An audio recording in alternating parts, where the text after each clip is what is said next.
আসসালামু আলাইকুম। বন্ধুরা সবাই কেমন আছেন? আশা করছি সবাই অনেক ভালো আছেন। আপনাদের সবাইকে স্বাগত জানাচ্ছি। আমি Tofail Ahmed, Tofail documents clearing service থেকে। আজকে ২০ আগস্ট ২০২৬ সংযুক্ত আরব আমিরাতের বর্তমান আপডেটগুলো নিয়ে আপনাদের সাথে আলোচনা করব। বিশেষত আমরা কন্টিনিউ ভিডিও আসলে দেই না। অনেকে আছে প্রত্যেকদিন ২ টা ৩ টা করে ভিডিও দেয়। আসলে বর্তমানে যে সংযুক্ত আরব আমিরাতের যে পরিস্থিতি, এই বিষয়গুলো নিয়ে চেষ্টা করব আপনাদের সাথে A to Z বিষয়গুলো নিয়ে আলোচনা করার।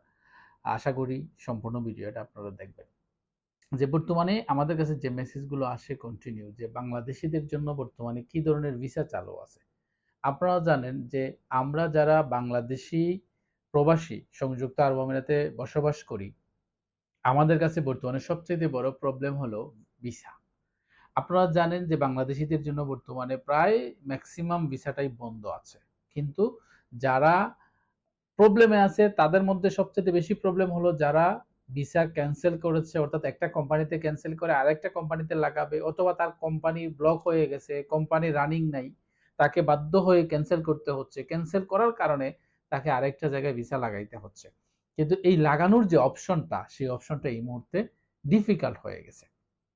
বাংলাদেশীদের জন্য ট্রান্সফার ভিসা চালু না থাকার কারণে সবাই একটা মহা বিপদের মধ্যে আছে। অনেকের ব্যবসা বাণিজ্য আছে, অনেকের জব আছে, কিন্তু এই ভিসার কারণে অনেকেই এই প্রবলেমগুলো সাফার করতেছে। সো বাংলাদেশীদের জন্য বর্তমান যে ভিসা অপশনটা, সেটা একটা অপশন আছে, সেটা হচ্ছে যারা পার্টনার ভিসা থেকে ক্যান্সেল করেছে। অর্থাৎ প্রিভিয়াস আপনার পার্টনার ভিসা ছিল, আপনি ওই ভিসা থেকে ক্যান্সেল করেছেন, আপনি শুধুমাত্র আবুধাবিতে একটা লাইসেন্স করে আপনি একটা ইনভেস্টর ভিসা, পার্টনার ভিসা করতে পারবেন। পাশাপাশি যারা এমপ্লয়মেন্ট ভিসা থেকে ক্যান্সেল করেছেন, আবার এমপ্লয়মেন্ট ভিসা করতে চাচ্ছেন, তাদের জন্য একদম সীমিত সংখ্যক সুযোগ। আমরা সাউথ ফ্রি জোন থেকে, দুবাই সাউথ ফ্রি জোনে আমরা ভিসা অ্যাপ্লিকেশন করতেছি, ভিসা অ্যাপ্রুভও আসতেছে, রিজেক্টও আসতেছে। সো এখানে একটা 50-50 চান্স আছে। যারা এই রিস্কটা নিতে পারেন, যাদের এখন যেহেতু কোনো অপশন আপনার কাছে নাই, আপনি একটা অপশন আছে, সেটা হচ্ছে দুবাই সাউথ ফ্রি জোনের। আপনি ট্রাই করতে পারেন। যদি আপনার ভিসা আসে আলহামদুলিল্লাহ, না আসলে আপনার কিছু টাকা লস হবে। বিকজ অফ আপনি যখন ভিসা অ্যাপ্লিকেশন করবেন, এখানে অ্যাপ্লিকেশন চার্জ আছে, আদার্স চার্জ আছে, যার কারণে আমরাও ভিসা করতেছি, আমাদের কাছে কিছু কোটা, সীমিত সংখ্যক কিছু কোটা আছে। সো যারা রিস্ক নিতে চান, যে আপনি আপনার ভিসাটাকে রিস্ক নিয়ে ট্রাই করতে চান, যে আমি দেখি যদি আলহামদুলিল্লাহ চলে আসে, যেমন আমাদের এখানে অনেকের ভিসা চলে আসতেছে, আবার অনেকের ভিসা কিন্তু রিজেক্ট হচ্ছে। সো যাদের রিস্ক নেওয়ার ক্যাপাসিটি আছে, যাদের রিস্ক নেওয়ার মানসিকতা আছে, তারা চাইলে কিন্তু এমপ্লয়মেন্ট ভিসাতে দুবাই সাউথ ফ্রি জোনেও ট্রাই করতে পারেন। পাশাপাশি এই মুহূর্তে এই দুইটা সুযোগের পাশাপাশি এই মুহূর্তে আর কোনো সুযোগ কিন্তু বাংলাদেশীদের জন্য নাই।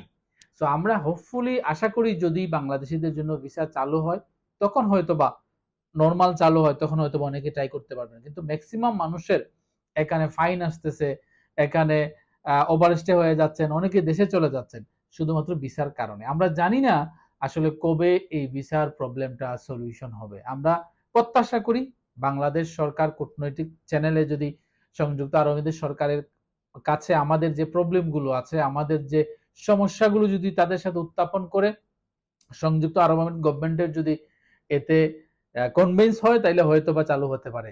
এছাড়া আমরা জানি না আসলে কবে চালু হবে। পাশাপাশি যাদের ইকুইভ্যালেন্সি করা সার্টিফিকেট আছে, অর্থাৎ যাদের ডিগ্রি সার্টিফিকেট আছে ইনসাইড আউটসাইড, দুদিক থেকেই কিন্তু এই মুহূর্তে ভিসা হইতেছে। আরেকটা বিষয় আমরা খুব মেসেজ পাচ্ছি, অনেকেই আমাদের যারা বাংলাদেশি, যারা অনেকে দেশে আছেন, দেশে থাকার কারণে অটো ক্যান্সেলেশন হয়ে গেছে। ক্যান্সেলেশন হয়ে যাওয়ার কারণে অনেকেই, আপনারা জানেন যে অনেকেই বর্তমানে সোশ্যাল মিডিয়াতে ভিডিও করতেছে যে আমি এটা অ্যাক্টিভ করে দিব, আমাকে এত টাকা দেন, এত টাকা দেন। কাইন্ডলি আপনারা একটু আপনাদের বিবেকটাকে খাটাবেন, যে একটা ভিসা যখন ক্যান্সেল হয়ে গেছে, এই ভিসাটা অ্যাক্টিভ করে দিবে কিভাবে? আপনারা জানেন বাংলাদেশ এমবাসি এই যারা ক্যান্সেল হয়ে গেছে তাদের ডাটাগুলো কালেক্ট করতেছে, এবং ডাটাগুলো কালেক্ট করে সংযুক্ত আরব আমিরাত সরকারের কাছে তারা উত্থাপন করতেছে। সংযুক্ত আরবের সরকার যদি এটার প্রতি কোনো কনসিডারেশন করে, তাইলে হয়তো বা হবে। কিন্তু আপনারা যদি আপনার ভিসা ক্যান্সেল হয়ে গেছে অ্যাক্টিভের আশায় আপনারা কারোর সাথে লেনদেন করেন, আপনারা জানেন যে এক ধরনের মানুষ তাকে, যে আপনার দুর্বলতার সুযোগ নিয়ে আপনাকে প্রতারিত করার। সো আপনারা এই জিনিসটা কারোর সাথে লেনদেন করার আগে একবার নিজের সাথে কমন সেন্স দিয়ে চিন্তা করবেন যে আসলে এই জিনিসটা কি সত্য কিনা, উনি পারবে কিনা। আপনার কমন সেন্স কি বলে আগে নিজে থেকে নিজে একটু প্রশ্ন করবেন যে যেখানে সংযুক্ত আর অনেক মানুষের ভিসা ক্যান্সেল হয়ে গেছে, একটা মানুষ আমাকে টাকা দিলেই আমাকে অ্যাক্টিভ করে দিবে, তারও কি ক্ষমতাটুকু আছে? সো আমরা আশা করি আমাদের সংযুক্ত প্রবাসী ভাই যারা আছেন আপনারা সতর্ক থাকবেন। আপনারা যে কোনো একটা জিনিস একজনের টিকটকে আইসা বললেই যে এটা সঠিক হবে তা নাও হতে পারে।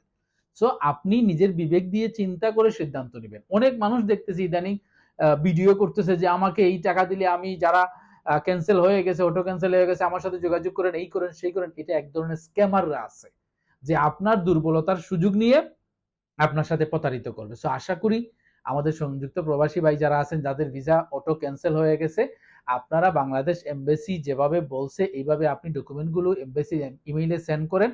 ওইখান থেকে যদি একটা গুড নিউজ আসে তাইলে হয়তোবা আপনি আসতে পারবেন, কিন্তু আদারওয়াইজ কারোর সাথে কোনো ধরনের লেনদেন করবেন না। আপনার ভিসা অ্যাক্টিভ করে দিবে বলে অনেকেই আপনার সাথে অনেকেই ভিডিও করতেছে, বাট কারোর সাথে কোনো ধরনের লেনদেন করবেন না। তো আশা করি আপনারা সেফে থাকবেন। হোপফুলি আমরা আশা করি আপনাদের সমস্যাও সলিউশন হবে। সবাই ভালো থাকবেন, নিরাপদে থাকবেন। আসসালামু আলাইকুম।